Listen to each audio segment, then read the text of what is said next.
BBC Bangla আপনাদের স্বাগত। আজ আপনাদের সাথে লন্ডন স্টুডিও থেকে আছি মানসী বড়ুয়া, আর ঢাকায় আমার সাথে থাকছেন আকবর হোসেন।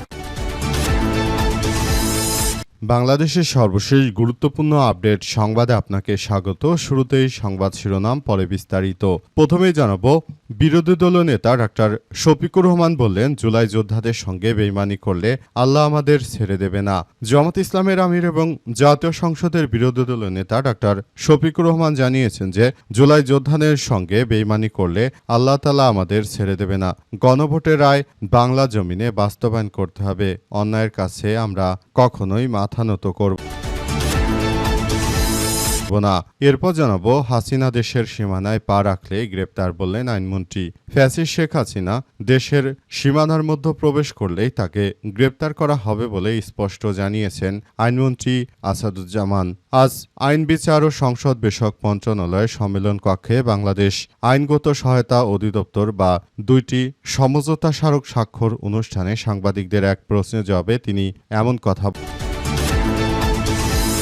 বলেন। এদিকে গ্যাস সংকটের স্থায়ী সমাধানের দাবিতে সিপিবির মানববন্ধন। শিল্প কলকারখানায় গ্যাসের সরবরাহ নিশ্চিত করা, শিল্প কলকারখানা রক্ষায় গ্যাস সমস্যার স্থায়ী সমাধানের দাবিতে মানববন্ধন করেছে বাংলাদেশ কমিউনিস্ট পার্টি বা সিপিবি। আজ দুপুরে রাজধানীর কারণ বাজারে তিতাস গ্যাস অফিসের সামনে মানববন্ধন করেছেন তারা। এবারে জানাবো, অপরাধ করলে ডেভিড ইমনের মতো পরিণতি হবে, বললেন চট্টগ্রামের পুলিশের এসপি। চট্টগ্রামের এসপি মাসুদ আলম জানিয়েছেন যে চট্টগ্রামে অপরাধ বা সন্ত্রাসী কার্যক্রমের ঘটনায় কাউকে ছাড় দেওয়া হবে না। যে সন্ত্রাসী কার্যক্রমে জড়াবে তার পরিণতি হবে ডেভিড ইমনের মতো। আজ এসপির কার্যালয় সংবাদ সম্মেলনে তিনি এমন কথা জানিয়েছেন। মাসুদ আলম জানান যে বিদেশে পলাতক শীর্ষ সন্ত্রাসী সাজ্জাদ আলী খান ওরফে বড় সাজ্জাদের বাহিনীর অন্যতম শুটার ছিলেন ডেভিড ইমন এবং তার ৩ সহযোগী। তাদের গ্রেপ্তারের মাধ্যমে বাহিনীটির সাংগঠনিক কাঠামোতে বড় ধাক্কা লেগেছে। সাজ্জাদের চেইন এখন ভেঙে গেছে। রায়হান আলম আমাদের নজরদারির বাইরে নয়, সে দেশে আছে। বোরহান নামে আরও একজন সন্ত্রাসীও আমাদের নজরদারিতে রয়েছে।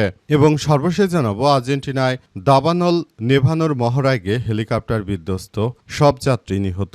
আর্জেন্টিনার পশ্চিমাঞ্চলে একটি যাত্রীবাহী বিমান বিধ্বস্ত হওয়ার ঘটনায় 7 জন নিহত হয়েছে। সান হুয়ান প্রদেশে স্থানীয় সময় আজ এটি বিধ্বস্ত হয়। কর্তৃপক্ষ জানায় হেলিকপ্টারটি পাশের প্রদেশের কয়েকদিন ধরে জ্বলতে থাকা দাবানল নিয়ন্ত্রণে সহায়তা করতে যাওয়ার আগে প্রশিক্ষণ মহড়া দিচ্ছিল। আজ 10টার দিকে হেলিকপ্টারটির সঙ্গে নিয়ন্ত্রণ কক্ষের যোগাযোগ বিচ্ছিন্ন হয়ে যায়। প্রিয় দর্শক, এতক্ষণ শুনছিলেন সংবাদ শিরোনাম, এবারে বিস্তারিত। তবে তার আগে বন্ধুরা অনুরোধ থাকবে, এই সংবাদটিতে একটি লাইক দিন। এই চ্যানেলে আপনি নতুন হয়ে থাকলে আমাদের সংবাদটি দেখতে দেখতে চ্যানেলটি সাবস্ক্রাইব করে রাখুন। কমেন্ট করে বন্ধুরা আপনার মূল্যবান মতামত জানিয়ে দিন আপনি বিশ্বের কোন দেশ থেকে বা বাংলাদেশের কোন স্থান থেকে আমাদের সংবাদটি দেখছেন এবং শুনছেন। আর বন্ধুরা, সংবাদটি আপনার সোশ্যাল মিডিয়া ফেসবুকে শেয়ার করে বন্ধুদেরও দেখার সুযোগ করে দিন। গাজা যুদ্ধে আপনি যদি নিরীহ ফিলিস্তিনিদের ভালোবেসে থাকেন বন্ধুরা, কমেন্টে ইয়েস লিখে পুরো বিশ্ববাসীকে আমাদের এই তাজা আপডেটটি দেখার সুযোগ করে দিন। এবারে বিস্তারিত। জুলাই যোদ্ধাদের সঙ্গে বেইমানি করলে আল্লাহ আমাদের ছেড়ে দেবে না, বললেন ডক্টর শফিকুর রহমান। বাংলাদেশ জামাত ইসলামের আমির ও জাতীয় সংসদের বিরোধী দলীয় নেতা ডক্টর শফিকুর রহমান জানিয়েছেন যে জুলাই যোদ্ধাদের সঙ্গে বেইমানি করলে আল্লাহ আমাদের ছেড়ে দেবে না। গণভোটের রায় বাংলার জমিনে বাস্তবায়ন করতে হবে। অন্যায়ের কাছে আমরা কখনোই মাথা নত করব না। আজ একটা দিকে জুলাই গণ অভ্যুত্থানে শহীদ পরিবার এবং আহত জুলাই যোদ্ধাদের নিয়ে মতবিনিময় সভায় তিনি এমন কথা বলেছেন। তিনি আরও জানান, একদলকে সরিয়ে অন্য দলকে ক্ষমতায় বসানোর জন্য জুলাই বিপ্লব হয়নি। রাতে স্বৈরাচারের সঙ্গে আপোষ করে দিনে প্রতিবাদ করেনি জামাত ইসলাম। বাংলাদেশ জামাত ইসলাম শুধুমাত্র দেশের কল্যাণ এবং দেশের জনগণকে সঙ্গে নিয়েই তারা কার্যক্রম এগিয়ে এগিয়ে নিয়ে গেছে অবস্থায় কেউ যদি মনে করে যে তারা নিজেরা অনেক বড় কিছু করে ফেলেছে, সেটি সম্পূর্ণ তাদের ব্যর্থতা বলে মন্তব্য করেছেন বাংলাদেশ জামাত ইসলামের আমির ডাক্তার শফিকুর রহমান। তিনি ইতিমধ্যে সবাইকে যার যার জায়গা থেকে পরিস্থিতি মোকাবেলা করার জন্য উদাত্ত আহ্বান জানিয়েছেন। ডাক্তার শফিকুর রহমান জানিয়েছেন যে দেশটাকে সুন্দরভাবে গড়ে তোলাই আমাদের একমাত্র দায়িত্ব। তবে দেশটাকে এখন যেভাবে অকার্যকর করে দেওয়ার প্রচেষ্টা করা হচ্ছে, বিএনপি যেভাবে দেশের প্রতিটি সেক্টরকে ধ্বংস করে দিচ্ছে, এটা আসলে কোনোভাবেই গ্রহণযোগ্য হতে পারে না। দেশটাকে আমরা আবারও সুন্দরভাবে গড়ে তুলব। এই অবস্থায় বাংলাদেশটাকে একটি সুন্দর সমৃদ্ধির একটি রাষ্ট্র কাঠামো হিসেবে গড়ে তোলা এই মুহূর্তে আমাদের জন্য সবথেকে বড় দায়িত্ব বলে জানান তিনি। তিনি আরও জানিয়েছেন যে আগামীতে যে কোনো স্বৈরাচার সরকারের বিরুদ্ধে আমরা মাঠে নেমে তারপর পুরোদমে আমাদের কার্যক্রম অব্যাহত রাখব। এ অবস্থায় কেউ যেন আমাদেরকে আর এই ধরনের সন্ত্রাসী কার্যক্রমের সঙ্গে যুক্ত করতে না পারে, সেজন্য আমাদের সবাইকে একযোগে কার্যক্রম চালিয়ে যেতে হবে বলে জানান তিনি। শেখ হাসিনা দেশের সীমানায় পা রাখলে গ্রেপ্তার বললেন আইনমন্ত্রী। আইনমন্ত্রী আসাদুজ্জামান জানিয়েছেন যে স্বৈরাচার পালিয়ে যাওয়ার পর দেশটাকে আবার একটি ধ্বংসস্তূপে পরিণত করার জন্য যে অপচেষ্টা করছে, সেটা থেকে অবশ্যই বাংলাদেশে সবাইকে বেরিয়ে আসতে হবে। তিনি বলেন যে স্বৈরাচার শেখ হাসিনা যে দেশে আসার জন্য তর্জন গর্জন দিচ্ছে, অবস্থায় এই স্বৈরাচার শেখ হাসিনাকে যদি তিনি দেশের বুকে ফেরত আসেন, তাহলে অবশ্যই তাকে সীমান্ত এলাকাতেই আমাদেরকে আটক করতে হবে বলে জানিয়েছেন তিনি। তিনি আরও জানান যে দেশটাকে সুন্দরভাবে গড়ে তোলার মধ্য দিয়ে আমাদের সবাইকে এগিয়ে আসতে হবে। পুরো বাংলাদেশটাকে একটি সুন্দর ও সমৃদ্ধির একটি রাষ্ট্র কাঠামো হিসেবে আমাদের গড়ে তোলার আর কোনো বিকল্প নেই বলে জানান তিনি। বাংলাদেশটাকে সুন্দরভাবে গড়ে তোলার মধ্য দিয়ে আমাদের স্বৈরাচারের পতনকে আরও ত্বরান্বিত করতে হবে। যদি যেভাবে হাঁকডাক দিচ্ছে শেখ হাসিনা, যদি দেশে ভুলেও পা রাখে, তাহলে সঙ্গে সঙ্গে তাকে গ্রেপ্তার করা হবে বলে জানিয়েছেন তিনি। তিনি আরও জানান দেশটাকে মগের মুল্লুক পেয়েছে হাসিনা, যে চাইলেই দেশের অভ্যন্তরে ঢুকে পড়বে, এটি আসলে কোনোভাবেই হতে দেওয়া হবে না। যদি এই ধরনের কার্যক্রম শেখ হাসিনা করতে থাকে, তাহলে ভবিষ্যতে তার জন্য আরও কঠোর আইনগত ব্যবস্থা গ্রহণ করা হবে। আর সে একজন যেহেতু পলাতক এবং দোষী সাব্যস্ত ব্যক্তি, সুতরাং এই মুহূর্তে তার দেশে ফেরত আসার কোনো সুযোগ নেই। যদি তিনি কোনোভাবে রাষ্ট্রের সীমান্ত এলাকায় এসে তারপর তিনি যদি সীমান্তে পা রাখেন, সঙ্গে সঙ্গে তাকে আটক করা হবে বলে জানানো হয়েছে। গ্যাস সংকটের স্থায়ী সমাধানের দাবিতে সিপিবির মানববন্ধন।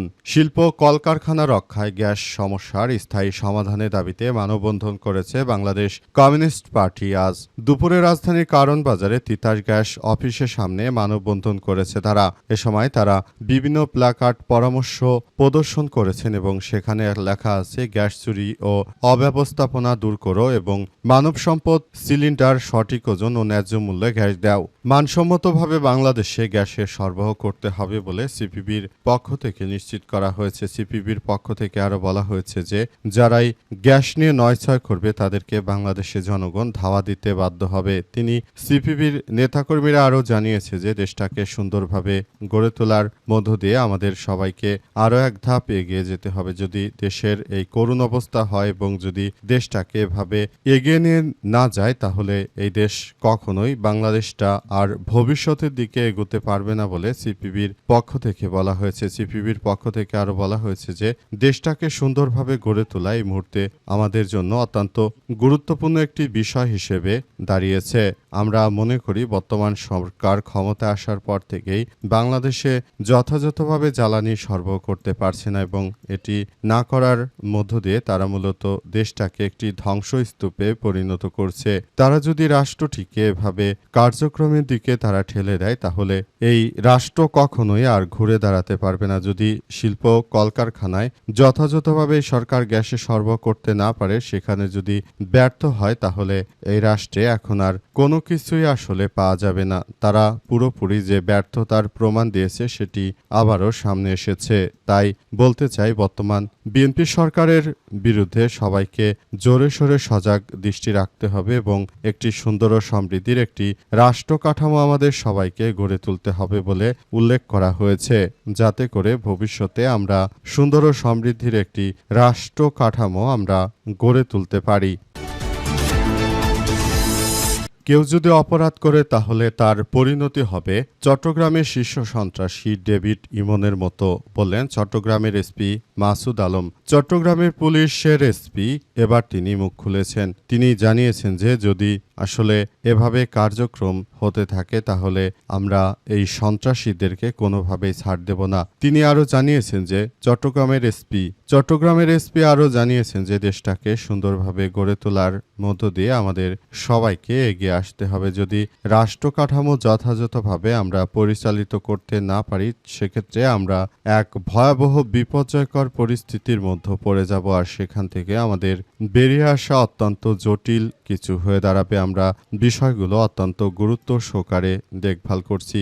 যদি রাষ্ট্র কাঠামো যথাযথভাবে আমরা এগিয়ে নিতে না পারি সেক্ষেত্রে আমাদের সবাইকে আরও এক ভয়াবহ বিপর্যয়কর পরিস্থিতির মধ্যে পড়ে যেতে হবে। কারণ চট্টগ্রামে যেভাবে শীর্ষ সন্ত্রাসীরা তারা এই অপরাধগুলো করছিল সেই অপরাধগুলো আসলে আমাদের সবার জন্য খুবই এক ভয়াবহ বিপর্যয়কর পরিস্থিতির সৃষ্টি হচ্ছে। আমরা পুরো দেশটাকে একটি সন্ত্রাসের অভয়ারণ্যে পরিণত হতে দিতে পারি না আমাদের। তাই যার যার জায়গা থেকে এই পরিস্থিতিতে সবাইকে ঘুরে দাঁড়াতে হবে। যদি চট্টগ্রামের মতো ঘটনা পুরো বাংলাদেশে হতে থাকে তাহলে সেক্ষেত্রে আমাদের বাংলাদেশের অবস্থা খুবই শোচনীয় পর্যায়ে দাঁড়াবে। তাই আমরা যে কোনো পলাতক সন্ত্রাসীদের ব্যাপারে সর্বোচ্চভাবে কার্যক্রম চালিয়ে যাচ্ছি যাতে করে ভবিষ্যতে কেউ আর এই ধরনের কোনো সন্ত্রাসবাদ সৃষ্টি করতে না পারে।